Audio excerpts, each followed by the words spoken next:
Assalamualaikum warahmatullahi wabarakatuh. Di sini saya sebagai perwakilan dari kelompok 5 akan mempresentasikan hasil diskusi kelompok kami pada topik model Azure, yaitu pada tahapan Evaluate and Revise. Kami dari kelompok 5 yang beranggotakan Syurfani Else Putri, Ulfa Fauzia, dan saya sendiri Fida Syari Harahap, kemudian Windien Dita Yoga, dan yang terakhir itu Yusfika Aryati Huta Galung.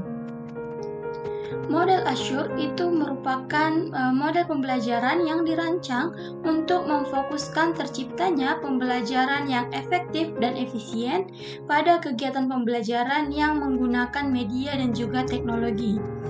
Ada beberapa tahapan pada model Azure ini, yaitu sesuai dengan kepanjangan dari Azure. A-nya yaitu Analyze Learners, yaitu analisis karakteristik peserta didik.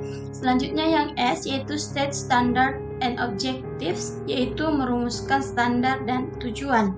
Yang selanjutnya Select Strategies and Resources, yaitu memilih strategi dan sumber belajar.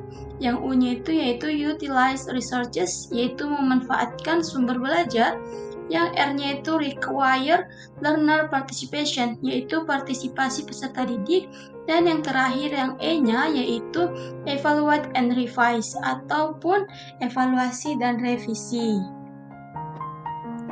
Apa itu Evaluate and Revise? Evaluate ataupun evaluasi adalah upaya dalam melakukan penilaian yang akan menghasilkan informasi, sehingga informasi tersebut dapat memberikan umpan balik untuk melakukan perbaikan yang dibutuhkan pada pembelajaran selanjutnya. Nah, selanjutnya itu revise atau revisi. Itu merupakan proses perbaikan, peninjauan, ataupun pemeriksaan kembali terhadap ketercapaian tujuan pembelajaran, reaksi peserta didik terhadap penggunaan strategi dan sumber pembelajaran untuk melakukan perubahan untuk digunakan dalam pembelajaran selanjutnya. Mengapa sih evaluate and revise itu penting? Yaitu untuk mengetahui keberhasilan, efektivitas, dan efisien program pembelajaran, dan juga bagaimana untuk merevisi strategi yang belum efektif.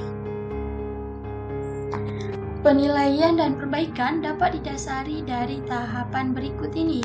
Yang pertama yaitu menilai pencapaian peserta didik, yaitu dapat melalui ujian tulis, penilaian autentik, dan juga portofolio.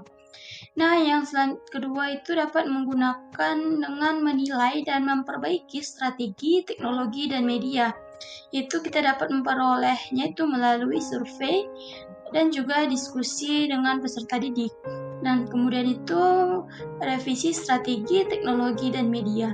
Itu dengan melakukan perbaikan terhadap strategi, teknologi, dan juga media. Fungsi evaluasi. Ada 5 fungsi evaluasi. Yang pertama itu ialah evaluasi merupakan alat yang penting untuk mendapatkan informasi sebagai umpan balik bagi peserta didik. Yang kedua, evaluasi merupakan alat penting untuk mengetahui bagaimana ketercapaian tujuan pembelajaran oleh peserta didik.